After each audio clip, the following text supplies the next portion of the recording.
Hello everyone, welcome back to the academy. So last lecture के अंदर हमने exercise 7C के फर्स्ट 18 क्वेश्चंस को हमने डिस्कस कर लिया था। तो आज के लेक्चर के अंदर हम उसके जो बाकी के 18 क्वेश्चंस हैं उनको हम डिस्कस करने वाले हैं। तो बिना कोई टाइम वेस्ट किए चलिए शुरू करते हैं। तो 19th क्वेश्चन में कहता है कि name the mirror which always produce an erect and virtual. हमेशा याद रखना, कॉनकेव जो होता है उसमें रियल एंड इन्वर्टेड भी बनती है, वर्चुअल भी बनती है। हमेशा अगर आप कहोगे कौन सा मिरर हमेशा जो वर्चुअल और इरेक्ट बनाता है वो हमेशा कॉन्वेक्स होता है। और दूसरी सबसे इंपॉर्टेंट बात, हमेशा डिमिनिश्ड इमेज बनाता है। इसी वजह से जो इमेज है वो शॉर्टर होती है एज कंपेयर टू ऑब्जेक्ट। फिर कहता है for what position of object the image formed by a concave mirror is magnified and erect. याद है मैंने आपको बताया था कि जब आपका ऑब्जेक्ट पोल एंड फोकस के बीच में लाई करता है तो वो एक लौता केस होता है जिसमें आपके पास मैग्नीफाइड और इमेज और इरेक्ट इमेज आपकी बनती है। तो मैंने नीचे जानबूझ के आपके लिए रे डायग्राम भी बनाया है ताकि आपको याद आ सके कि एग्जैक्टली मैंने क्या करवाया था। इसलिए आंसर होगा पोल और फोकस के बीच में। और दूसरा ऑब्वियस है, वर्चुअल है, तो क्योंकि बिहाइंड द मिरर बन रहा है आपका, तो ये वर्चुअल इमेज है। फिर कहता है state the position of the object for which the image form by the concave mirror is of the same size. तो देखिए सेम साइज की जहां पर बात आती है तो हमेशा आपको ऑब्जेक्ट सेंटर ऑफ कर्वेचर पर ही होना चाहिए। और इसमें जो इमेज बनती है वो रियल होती है, इन्वर्टेड होती है और सेम साइज होती है। तो ये आपको आपके सामने मैंने बनाया हुआ ताकि आपको समझ आ जाए कि एग्जैक्टली कैसे किया जाता है।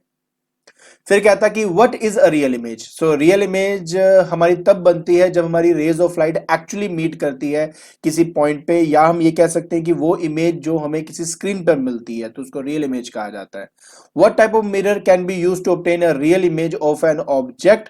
सो आंसर है इसका कि कॉनकेव मिरर। कॉनकेव मिरर के अंदर हमें रियल एंड इन्वर्टेड इमेजेस मिलती है।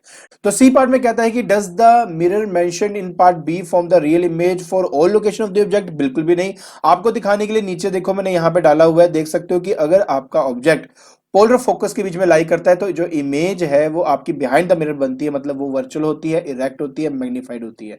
तो हर एक पोजीशन ऑफ एन ऑब्जेक्ट पर आपको रियल एंड वर्चुअल नहीं मिलती, तो ये बात आपने हमेशा याद रखनी है।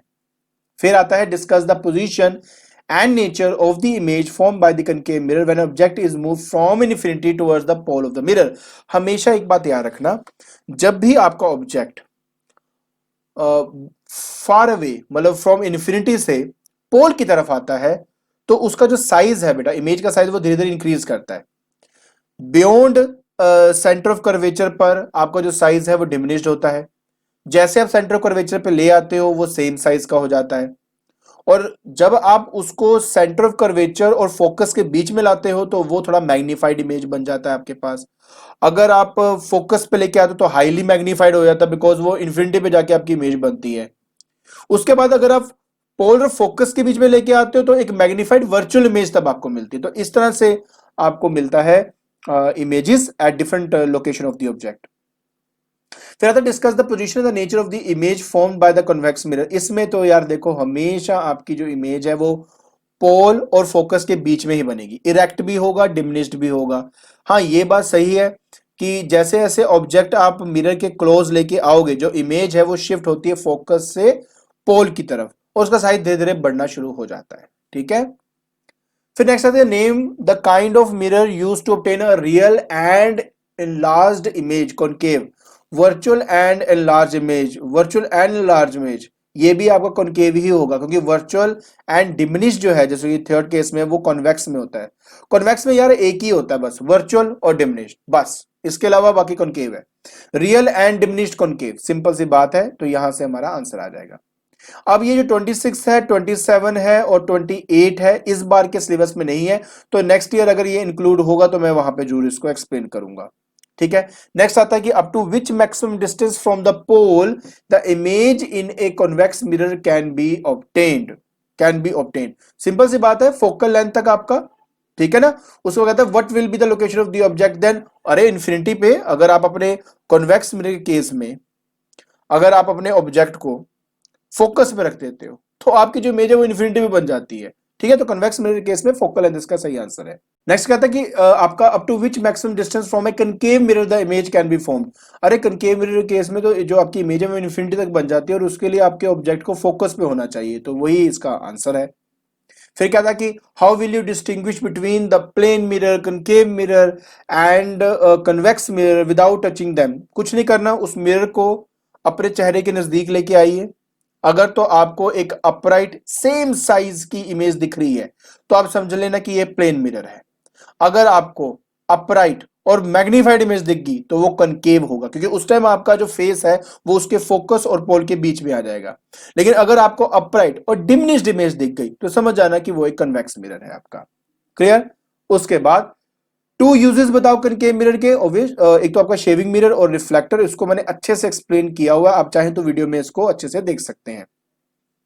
क्या था कि state the kind of mirror used by a dentist. Concave of course, because वो एक जगह पे जो लाइट है वो फोकस करने के लिए उसका इस्तेमाल करता है। As a search light reflector, वो भी कनकेव, क्योंकि हम क्या करते हैं जो बल्ब होता है वो उसके फोकस पे रखते हैं, है ना, मिरर के रिफ्लेक्टिंग सरफेस के फोकस पे रखते हैं ताकि रेज ऑफ लाइट उसमें से निकले, सरफेस से टकराए और वो पैरेलल हो जाए, तो इसलिए इसका इस्तेमाल किया जाता है। दूसरा कहता है कि when a concave mirror is used as a shaving mirror, where is the person face in relation to the focus of the mirror? अरे between the pole and focus, तभी तो आपको एक मैग्नीफाइड इमेज दिखाई देगी ना।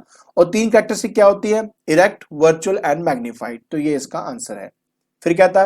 विच mirror will you prefer to use a rear view mirror, plane और convex mirror, give one reason. और एक और था, why does a driver use a convex mirror instead of a plane mirror as a rear view mirror? Illustrate your answer with the help of the diagram. इन दोनों के लिए सबसे perfect जो है वो ये वाला आंसर है। और ये लास्ट टाइम में मैंने आपको अच्छे से एक्सप्लेन किया था कि जो मिरर होता है ना, प्लेन मिरर, उसका जो फील्ड ऑफ व्यू है वो कम होता है, और कॉन्वेक्स की बात करें तो उसका फील्ड ऑफ व्यू ज्यादा होता है, मतलब वो ज्यादा एरिया को कवर करके उस मिरर के अंदर दिखा सकता है। इसलिए हम कन्वेक्स मिरर का इस्तेमाल करते हैं, प्लेन मिरर का इस्तेमाल नहीं करते हैं। आई होप आपको ये क्वेश्चन और उनके आंसर समझ में आ गए होंगे। ठीक है, तो आज के लेक्चर के अंदर हमने एक्सरसाइज 7C के जो बाकी क्वेश्चंस थे उनको हमने डिस्कस कर लिया है। आई होप आपको ये जो क्वेश्चन है और उनके आंसर समझ में आ गए होंगे। अगर आपको मेरी वीडियो पसंद आ रही है तो please like it, share it and subscribe it. आज के लिए बस इतना ही। Thank you so much.